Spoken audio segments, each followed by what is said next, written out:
হে মহাদেব, এই সংসারে কোনো রাজা কোনো দেবতা নয়, আমি শুধু তোমাকেই চাই আমার স্বামী হিসেবে। আমার আত্মা, আমার প্রেম সবই তুমি।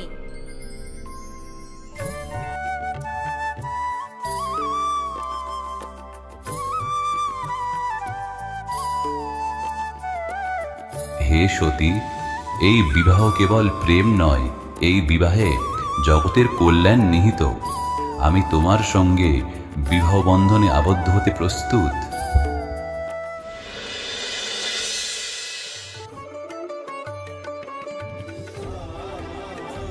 পিতা, আমি মহাদেবকেই বিবাহ করতে চাই।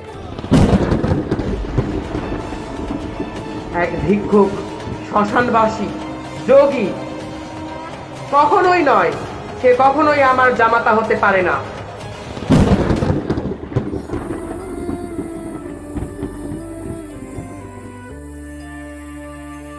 আমি শিব ছাড়া কাউকে স্বামী হিসেবে মানতে পারবো না। আমার শ্বাস যতদিন আছে, আমার ভালোবাসা শুধু তারই। সর্বনাশী! অনিচ্ছা সত্ত্বেও প্রজাপতি দক্ষ শিব ও সতীর বিবাহে সম্মতি দেন।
কিছুকাল পর দক্ষ এক মহাযজ্ঞের আয়োজন করেন, কিন্তু সেখানে শিবকে আমন্ত্রণ জানান না।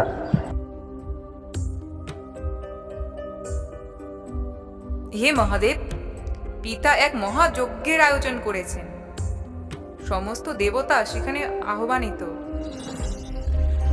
জানি সতী, কিন্তু তিনি শিবহীন যজ্ঞের আয়োজন করেছেন।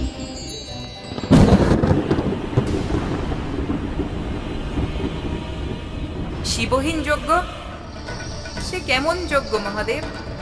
আমি সেখানে যাব। আমি নিজেই পিতাকে জিজ্ঞেস করব তিনি কেন তোমাকে আমন্ত্রণ করেননি। আমায় যাওয়ার অনুমতি দাও পতি। যেখানে অসম্মান আছে সেখানে যাওয়া কল্যাণের নয়। আমি আজ দক্ষ রাজের কন্যা নয়, আমি তোমার স্ত্রী হয়ে সেই অসম্মানের উত্তর দিতে চাই। আমায় যেতে দাও মহাদেব। না সতী, আমি তোমাকে অনুমতি প্রদান করতে অক্ষম। যেও না সেই স্থানে। হে মহাদেব, তুমি কি জানো আমি কে? আমি কেবল দক্ষ কন্যাই নই, আমি সেই আদি শক্তি যার থেকেই সৃষ্টি স্থিতি লয়ের জন্ম। আমার শক্তিকে কেউ রোধ করতে পারবে না। দেখো মহাদেব, আমার 10 মহাবিদ্যার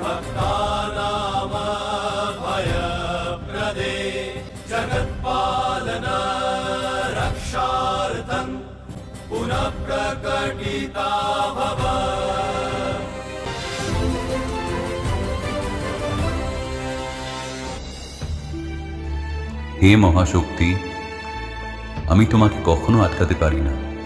যাও সতী, তোমার পথ কেউ রুদ্ধ করতে পারবে না।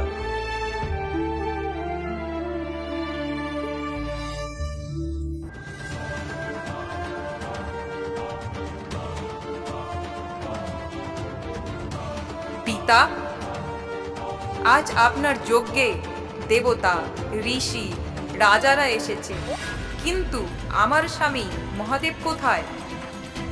ও শ্মশানবাসী যোগী, ও এই যজ্ঞের যোগ্য নয়। যার নেই রাজত্ব, নেই যোগ্যতা, সে কিভাবে দেবতার আসনে বসতে পারে? তিনি যোগী নন শুধু, তিনি মহাদেব, সমস্ত জগতের স্বামী। যে পুরুষ তার নিজের শরীরে ছাই মেখে থাকে, সে কিভাবে আমার কন্যার যোগ্য হতে পারে?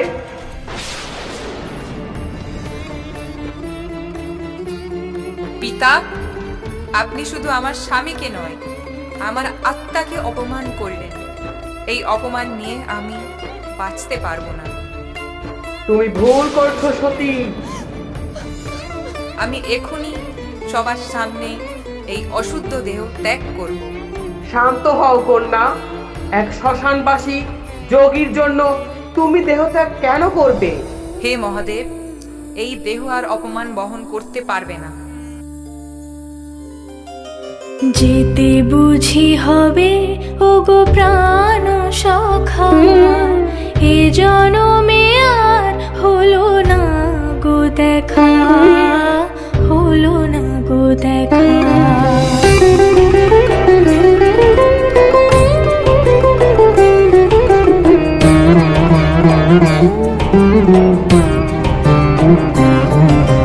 প্রভু আমার তুমি, তুমি মোর প্রিয়, তোমার সতীর শেষ প্রণাম তিনিও।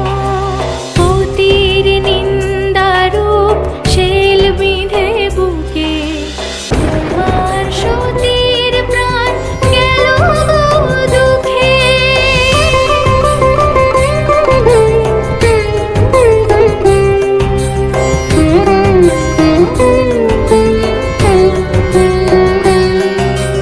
যুগে যুগে জনমে জনমে তুমি যেন, যুগে যুগে জনমে জনমে তুমি যেন সতী তোমারি শুধু এ কথাটি তুমি মেনো। এ জনমের মতো রইল বিদায়, আর জনমে কাছে নিও গো আমায়, আর জনমে কাছে নিও গো আমায়, নিও গো আমায়। নমঃ শিবায়, নমঃ শিবায়, নমঃ শিবায়, নমঃ শিবায়, নমঃ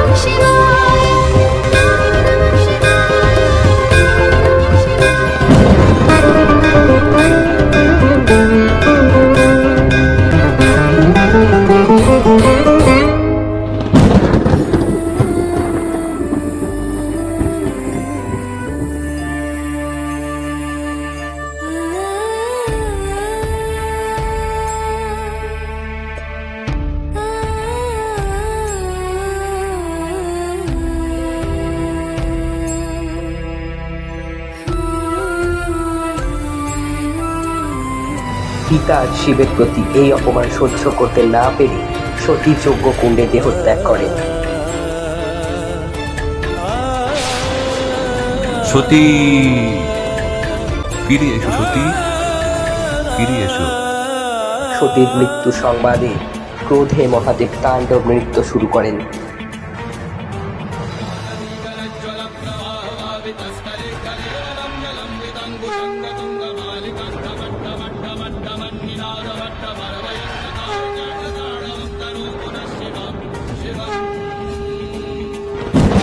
ত্রিলোক রক্ষার জন্য বিষ্ণু তার চক্র দিয়ে সতীর দেহকে 51 খণ্ডে বিভক্ত করেন, আর সেই খণ্ডগুলো পৃথিবীর বিভিন্ন স্থানে পতিত হয়। এইভাবেই জন্ম নিল 51টি সতীপীঠ। আর সতী হলেন চিরশক্তি, যিনি বিনাশেও অমর।